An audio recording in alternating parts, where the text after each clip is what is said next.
Hello friends, this is Love Johar. Thank you so much for watching this video. This is the compliance checklist that we will be discussing by the end of this video, because if I directly go into this, then you will not be able to understand the main purpose of these controls that are listed and the practical steps. So let me go back. I think we covered over benefits till the last video. So in this video, we will try to understand what are the top IT SOX controls and requirements. So Sarbanes-Oxley is arranged into 11 titles, and as far as SOX compliance is concerned, the most important sections are 302, Section 404, Section 409, Section 802, and Section 906. So now let us go into these sections one by one. We should know about these sections, guys. Very important. So, Section 302 talks about corporate responsibility for financial reporting, which means that every public company is required to file periodical financial reports with the SEC. And we have seen in the previous video what is SEC, Security Exchange Commission. Okay, if you don't know, just watch the previous video. And the principal executive officer and the principal financial officer must sign each report to indicate that they have reviewed it, and they certify that the report does not contain any untrue statements and does not omit any material information. And in addition of the signers of the report, they are responsible for establishing and maintaining internal SOX controls, which are the key elements of why we are doing all this, and must have validated those controls within 90 days prior to issuing the report, which means that 3 months prior to the report issuance you have to review all the controls, and you have to make sure that they are working as defined in your organization. Internal controls I'm talking about, and I'll be discussing about all those controls as well after this. Okay, so let me show you a glimpse of the controls. These are the five controls, the four controls actually: access, security, data backup, and change management. We will discuss about them as well. So now coming back to section 404, which is management assessment of internal controls. All annual financial reports must include an internal control report stating that the management is responsible for adequate internal control structure and an assessment by the management of the effectiveness of the control structure. Now, in 302, it was talking about the officials where financial officer was involved and principal executive officer was involved. But now in this section 404, it is talking about the complete management, guys. Try to understand the difference. Very important. So management has to find out if there are any shortcomings in these SOX controls, and they should report it. That's what it is saying. And in addition, registered external auditors must attest to the accuracy of the company management's assertion that internal accounting controls are in place and they are operational and effective.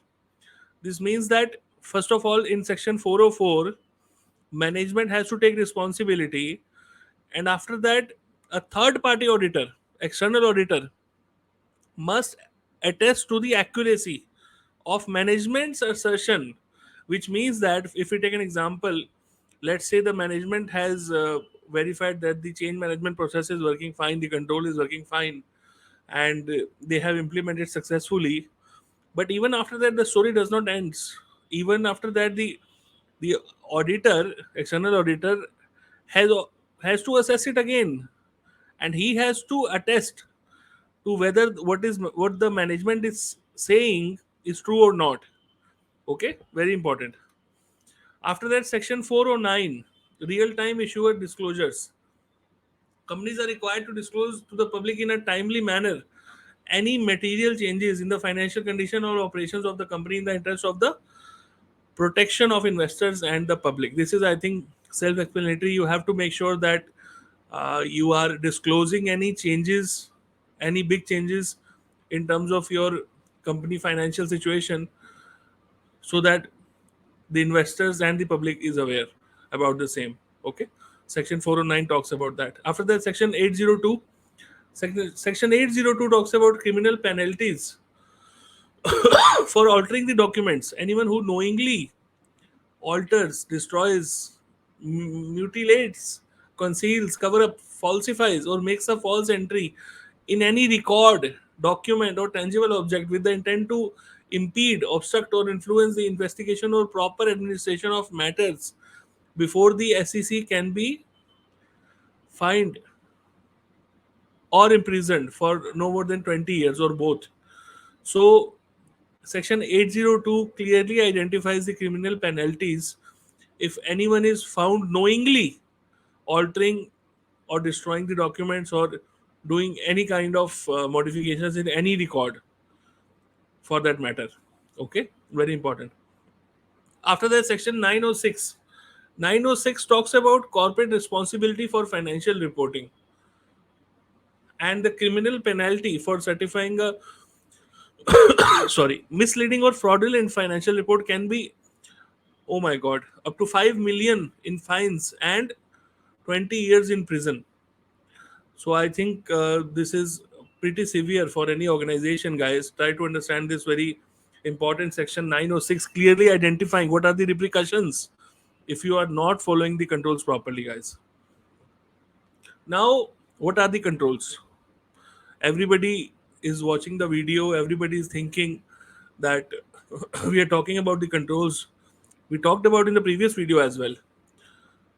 But now, here are the controls. Okay, four internal controls are there which you will be tested on by the auditor. Number one is access. Access controls are very easy to understand. They means both physical control as well as digital controls.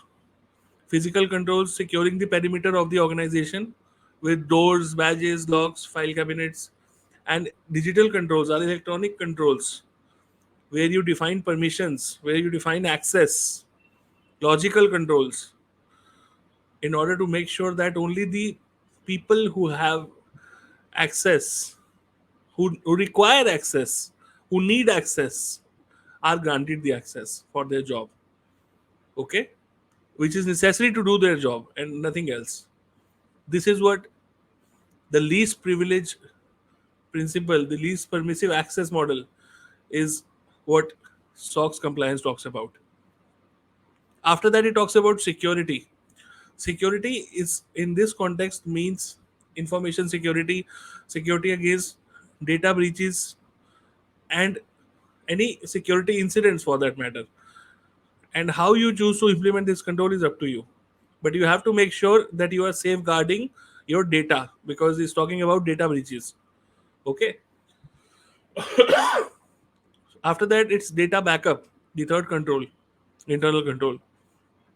It's pretty simple. I think everybody of you must be able to understand. It's maintaining the SOX compliance by having offsite backups of all of your financial records so that in case of any disaster, if the main office goes down, at least you have a backup. That's why they have clearly mentioned it out. After that, they're talking about change management, guys, having defined processes to add and maintain users, installing new softwares, and making any changes to any of the applications or database for that matter, which is affecting your company financials.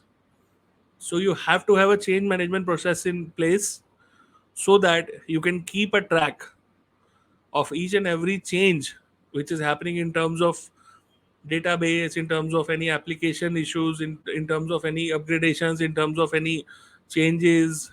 Okay, so all these details you have to maintain in change records, guys. Change management system, there has to be a process around it, there has to be change management records as well around this. Okay, so after this, now the part where I think most of the people were looking forward to this video, the checklist, the so-called checklist. Okay, so here is the SOX compliance checklist, and if you want, you can take a screenshot. It is pretty much simple to understand. In order to prevent data tampering, what you need to do, in order to record the timelines for key activities, what you need to do in order to build verifiable controls to track access, what you need to do in order to test, verify, and disclose safeguards to the auditors, what you need to do in order to report on the effectiveness of safeguards, what you need to do in order to detect security breaches, what you can do, and in order to disclose security breaches and failure of security controls to auditors. what you can do. All these steps are practical steps. You can go through them, pretty much very easy to understand. But still, if you have any questions understanding any of these practical steps, feel free to add in the comment section and I will help you with that. With that, thank you so much for watching. If you like the video, please like the video and share it with your friends. Thank you so much. Take care. Bye bye.